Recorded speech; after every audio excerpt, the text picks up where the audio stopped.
Untuk yang pertama yaitu analisis deskriptif. Langkah untuk mengetahui analisis deskriptif yaitu sebagai berikut ini. Kali ini saya akan menganalisis dari sebuah data yang menggunakan analisis data deskriptif.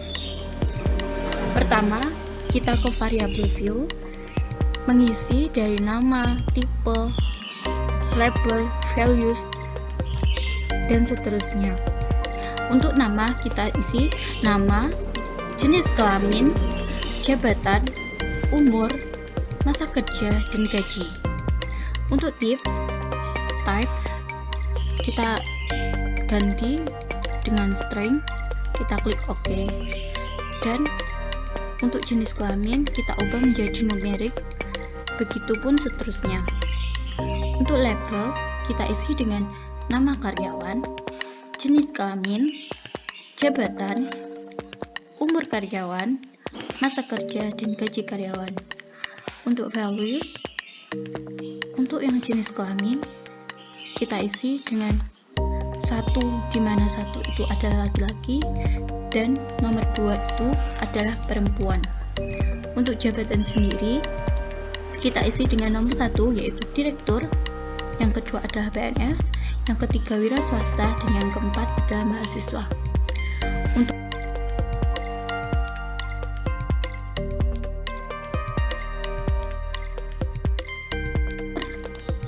kita bisa ganti nomor 1 ini dengan kisaran umur 18 sampai 20 tahun dan yang kedua adalah 31 sampai dengan 40 tahun. Untuk measure, kita ganti nominal, dan seterusnya. Untuk umur, kita ganti skill dan gaji skill. Selanjutnya, kita beralih ke data view, di mana ini adalah nama-nama dari data. Yang pertama, Rizka, yaitu jenis kelamin adalah perempuan. Yang kedua adalah sesuai dengan jabatannya, umur, masa kerja, dan gaji.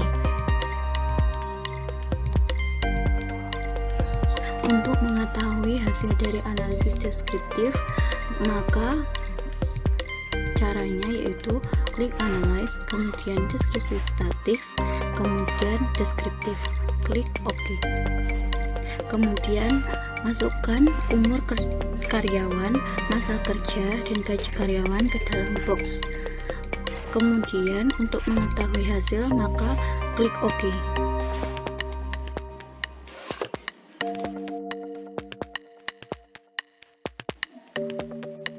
Dari cara tersebut, maka diperoleh hasil deskriptif statistik, di mana N menunjukkan banyaknya data, minimum menunjukkan nilai minimal dari masing-masing variabel yang diuji, maksimum menunjukkan nilai maksimal dari masing-masing variabel yang diuji, mean menunjukkan nilai rata-rata hitung dari masing-masing variabel yang diuji. Kemudian, standard deviation menunjukkan ukuran penyimpangan masing-masing data terhadap rata-ratanya. Semakin besar standar deviasi, berarti data semakin bervariasi, dan sebaliknya semakin kecil standar deviasi menunjukkan semakin homogen data. Selanjutnya adalah mengetahui frekuensi. Cara tersebut yaitu klik analyze, kemudian deskripsi statis, kemudian frekuensi, klik OK, kemudian masukkan jenis kelamin dan jabatan ke dalam box yang kanan, kemudian klik OK. Maka akan diketahui hasil dari frekuensi data tersebut.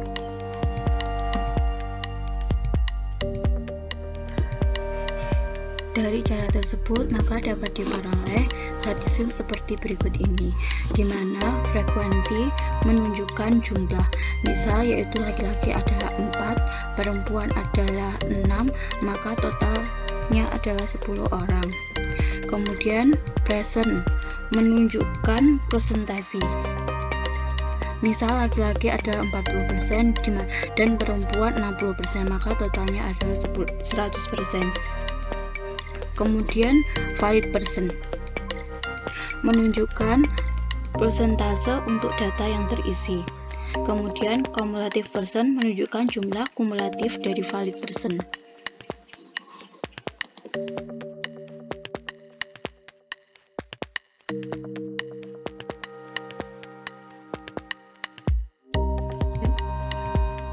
Untuk uji validitas, peneliti harus memiliki data-data. Misalkan peneliti mengumpulkan data kepada 30 koresponden dan menyebarkan angket seperti berikut ini.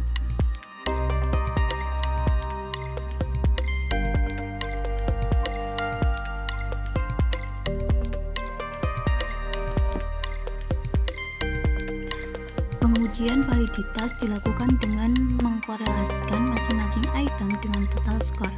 Terdapat dua cara korelasi yang dilakukan dalam validitas, yaitu korelasi preferred person dan correlated item total correlation. Misalkan, peneliti mengumpulkan data kepada 30 responden dengan menyebarkan angket seperti yang sudah dibuat sebelumnya. Yang pertama adalah preferred person.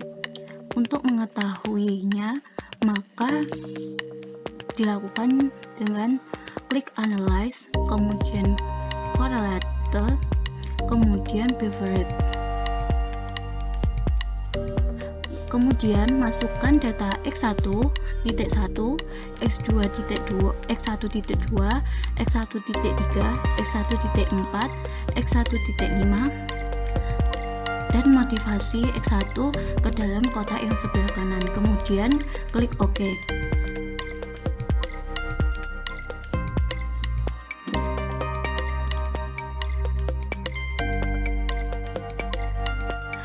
Dari cara tersebut, maka diperoleh hasil atau output data reliabilitas untuk correlation X1.1, X1.2, X1.3, dan seterusnya yang merupakan dari budaya dari inovasi.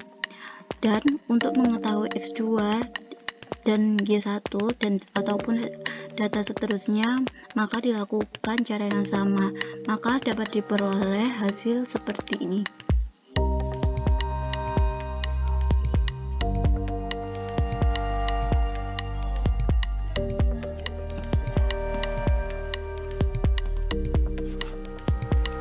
Pada hasil dengan bentuk seperti ini, sebenarnya ada beberapa hasil yang tidak perlu. Bagian yang diperlukan hanya korelasi X1.1 dengan X1, X1.2 dengan X1, X1.3 dengan X1, X1.4 dengan X1, dan X1.5 dengan X1. Untuk mendapatkan hasil yang dimaksud, yaitu langkah-langkahnya seperti berikut.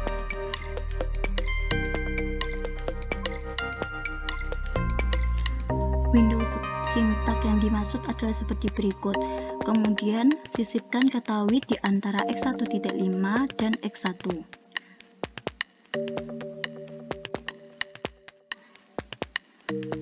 Dari hasil analisis didapat nilai skor item dengan skor total.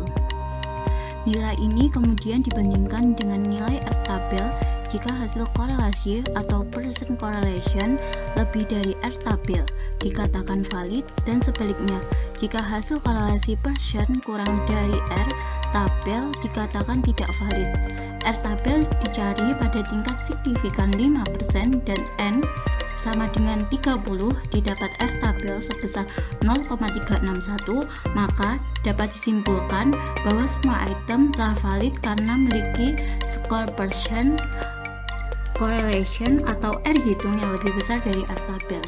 Untuk mengetahui X2 dan Y1 dilakukan dengan cara hal yang sama, maka akan diperoleh hasil seperti X1.1 atau hasil dari ini.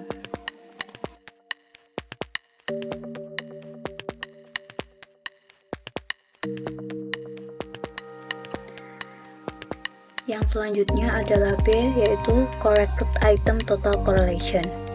Konsep yang digunakan dalam uji ini tetap korelasi antar item dengan skor total, akan tetapi skor totalnya terkoreksi dengan item yang diuji. Langkah pengujiannya adalah sebagai berikut. Klik Analyze, kemudian pilih Scale, kemudian pilih Reliability Analysis, kemudian masukkan data X1.1, X1.2, X1.3, X1.4, X1.5 ke dalam item kotak yang ada di sebelah kanan. Kemudian klik statistik. Pada deskripsi for centang scale if item deleted, kemudian klik continue, maka akan diperoleh hasilnya.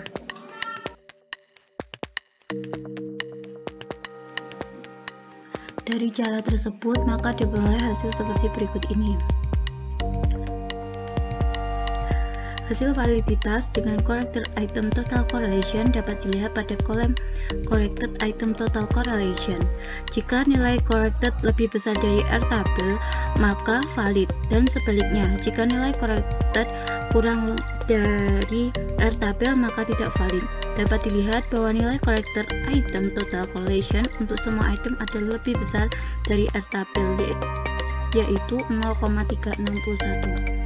Dan jika ingin memperoleh hasil dari X2 dan Y1, maka dilakukan cara yang sama seperti pada X1 dan akan memperoleh hasil seperti berikut ini.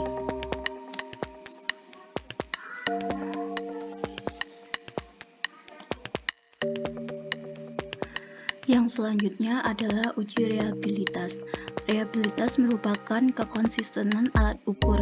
Artinya, alat ukur atau instrumen digunakan berulang-ulang dapat diandalkan. Pengertian lain dari reliabilitas adalah internal konsistensi atau kekonsistenan dari persepsi responden pada masing-masing item dalam satu variabel. Pengujian reliabilitas dilakukan dengan melihat angka Crowdbanks. Dengan menggunakan contoh yang sama pada uji validitas di atas, maka langkah-langkah pengujian reliabilitas adalah sebagai berikut.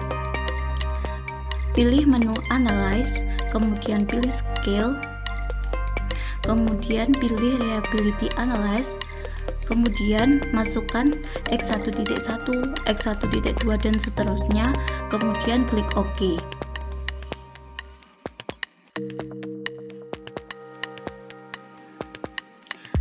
Dari cara tersebut, maka diperoleh hasil yaitu sebagai berikut ini.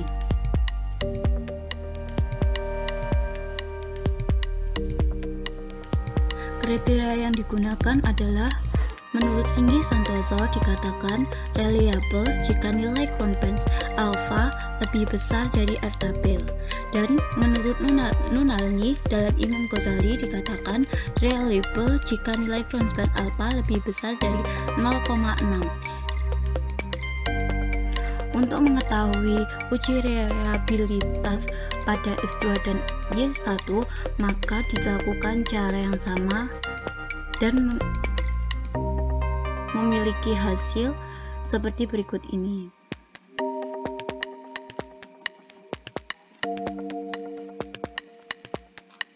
Dari hasil tabel yang diuji, mendapatkan hasil lebih dari 0,6, maka hasil dari uji reliabilitas ini dapat dikatakan valid.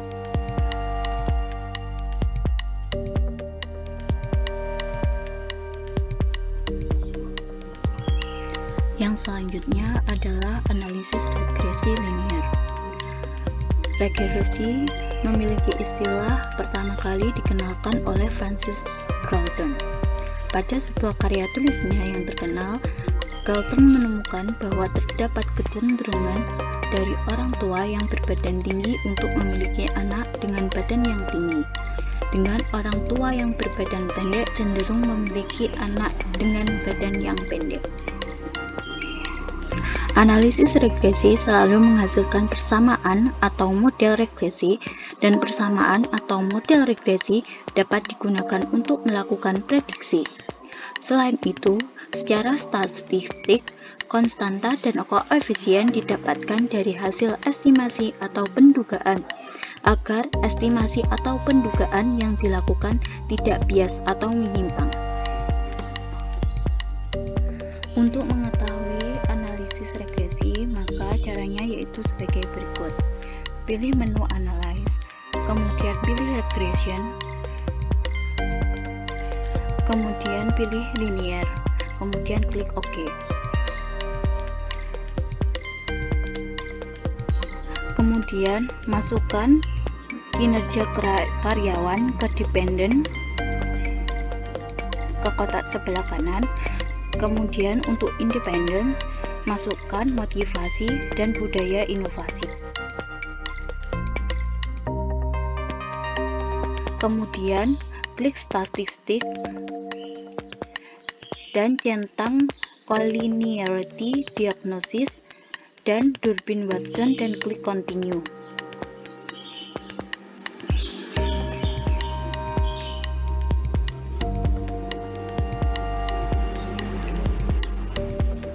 Kemudian klik OK.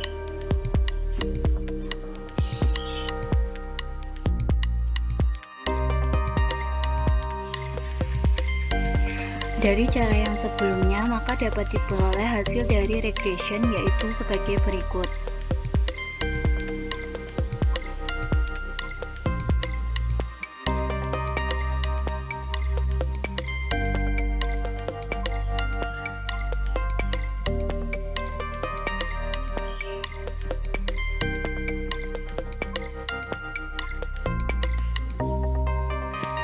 Dari cara yang telah dilakukan sebelumnya, maka dapat menarik kesimpulan tentang analisis regresi. Kemudian pindahkan ke dalam Word, maka dapat menarik kesimpulan dari analisis regresi. Untuk yang pertama adalah persamaan regresi yang terdapat di tabel koefisien. Kemudian yang kedua adalah koefisien determinasi. Koefisien determinasi dapat dilihat pada tabel model summary. Kemudian untuk yang ketiga yaitu pengujian hipotesis. Uji F pengaruh secara simultan yaitu dapat dilihat di tabel ANOVA. Kemudian untuk uji T pengaruh secara parsial atau individu dapat dilihat di tabel koefisien.